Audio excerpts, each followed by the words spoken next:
Kumpulan soal latihan asisten Ombudsman 2024. Peraturan Ombudsman Republik Indonesia Nomor 58 Tahun 2023. Soal latihan 2.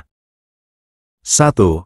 Dalam pelaksanaan konsultasi oleh Ombudsman, keasistenan yang membidangi fungsi penerimaan dan verifikasi laporan dapat melibatkan A. Kepolisian, B. Kejaksaan, C. Keasistenan yang membidangi fungsi pemeriksaan laporan, D. Kementerian terkait, E. Lembaga swadaya masyarakat.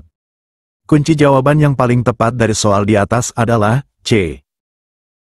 Pembahasan dari soal di atas, yaitu bahwa berdasarkan pasal 6 ayat 3, dalam pelaksanaan konsultasi, keasistenan yang membidangi fungsi penerimaan dan verifikasi laporan dapat melibatkan keasistenan yang membidangi fungsi pemeriksaan laporan jika diperlukan.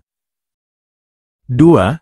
Laporan yang disampaikan secara tidak langsung kepada Ombudsman dapat dilakukan melalui A. Datang ke kantor Ombudsman, B. Surat elektronik, C. Faksimili, D. Kurir, E. Aplikasi umum pengaduan nasional. Kunci jawaban yang paling tepat dari soal di atas adalah E. Pembahasan dari soal di atas, yaitu bahwa pasal 8 ayat 3, menyebutkan bahwa salah satu cara penyampaian laporan secara tidak langsung adalah melalui aplikasi umum pengaduan nasional. 3. Verifikasi syarat formil laporan tidak mencakup A. Nama lengkap pelapor, B. Uraian peristiwa yang dilaporkan, C. Surat kuasa, jika dikuasakan, D. Batas waktu pelaporan, E. Substansi laporan sesuai dengan ruang lingkup kewenangan Ombudsman. Kunci jawaban yang paling tepat dari soal di atas adalah E. Pembahasan dari soal di atas, yaitu bahwa berdasarkan pasal 10, syarat formil tidak mencakup kesesuaian substansi laporan dengan kewenangan Ombudsman. Hal tersebut termasuk dalam syarat material. 4. Dalam verifikasi syarat material laporan, salah satu kriteria yang harus dipenuhi adalah A. Laporan telah disampaikan kepada instansi lain, B. Substansi laporan sedang menjadi objek pemeriksaan pengadilan, C. Pelapor telah memperoleh penyelesaian dari instansi yang dilaporkan, D. Substansi yang dilaporkan sesuai dengan ruang lingkup kewenangan Ombudsman, E. Laporan disampaikan lebih dari 2 tahun sejak peristiwa terjadi. Kunci jawaban yang paling tepat dari soal di atas adalah D. Pembahasan dari soal di atas, yaitu bahwa pasal 11 ayat 1, huruf D menyatakan bahwa salah satu syarat material adalah substansi yang dilaporkan sesuai dengan ruang lingkup kewenangan Ombudsman. 5. Jika laporan tidak memenuhi syarat formil, Ombudsman akan A. Langsung menolak laporan, B. Menyampaikan pemberitahuan kepada pelapor dalam waktu 14 hari kerja, C. Melanjutkan ke tahap verifikasi material, D. Meminta pelapor menyampaikan laporan ulang, E. Meneruskan laporan ke instansi terkait. Kunci jawaban yang paling tepat dari soal di atas adalah B. Pembahasan dari soal di atas, yaitu bahwa pasal 10 ayat 2, menyatakan bahwa jika laporan tidak memenuhi syarat formil, Ombudsman menyampaikan pemberitahuan kepada pelapor dalam waktu paling lambat 14 hari kerja. 6. Hasil verifikasi syarat material laporan yang memuat kesimpulan memenuhi syarat material, akan A. Langsung ditutup, B. Dikembalikan ke pelapor, C. Dilanjutkan ke tahap pemeriksaan, D. Diarsipkan, E. Diteruskan ke instansi terkait. Kunci jawaban yang paling tepat dari soal di atas adalah C. Pembahasan dari soal di atas, yaitu bahwa berdasarkan pasal 15 ayat 2, jika laporan memenuhi syarat material, Ombudsman berwenang melanjutkan pemeriksaan. 7.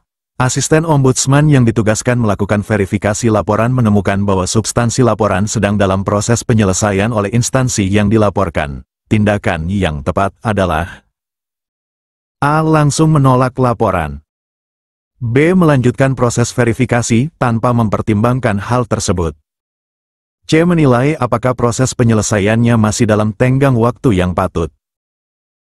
D. Meminta pelapor untuk mencabut laporan. E. Meneruskan laporan ke tahap pemeriksaan. Kunci jawaban yang paling tepat dari soal di atas adalah C. Pembahasan dari soal di atas, yaitu bahwa sesuai pasal 11 ayat 1, huruf B, asisten harus menilai apakah proses penyelesaian oleh instansi yang dilaporkan masih dalam tenggang waktu yang patut menurut Ombudsman. 8. Dalam proses verifikasi, ditemukan bahwa pelapor belum menyampaikan laporan kepada instansi yang dilaporkan. Tindakan yang sesuai adalah A. Menolak laporan. B. Meneruskan laporan ke tahap pemeriksaan. C. Meminta pelapor menyampaikan laporan ke instansi terkait terlebih dahulu. D. Menilai apakah ada alasan khusus pelapor tidak menyampaikan laporan ke instansi terkait. E. Menyatakan laporan tidak memenuhi syarat material. Kunci jawaban yang paling tepat dari soal di atas adalah D. Pembahasan dari soal di atas, yaitu bahwa berdasarkan pasal 10 ayat 1, huruf D, asisten perlu menilai apakah ada alasan khusus pelapor tidak menyampaikan laporan ke instansi terkait, misalnya karena dapat menimbulkan bahaya atau gangguan keselamatan. 9. Laporan verifikasi syarat material yang disusun oleh asisten ombudsman harus memuat A. Identitas pelapor, terlapor, dugaan maladministrasi, kronologi, dan kesimpulan. B. Hanya identitas pelapor dan kesimpulan. C. Kronologi laporan dan bukti-bukti pendukung. D. Identitas terlapor dan sanksi yang direkomendasikan. E. Dugaan maladministrasi dan jadwal pemeriksaan. Kunci jawaban yang paling tepat dari soal di atas adalah A.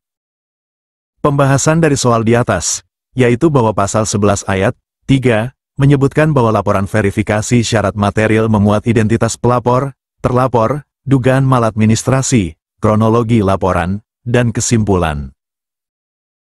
10. Asisten ombudsman yang melakukan verifikasi menemukan bahwa substansi laporan terkait dengan proses pemeriksaan di pengadilan. Tindakan yang tepat adalah A. Langsung menolak laporan. B. Meneruskan laporan ke tahap pemeriksaan. C. Menilai apakah laporan terkait tindakan maladministrasi dalam proses pemeriksaan di pengadilan. D. Meminta pelapor untuk mencabut laporan.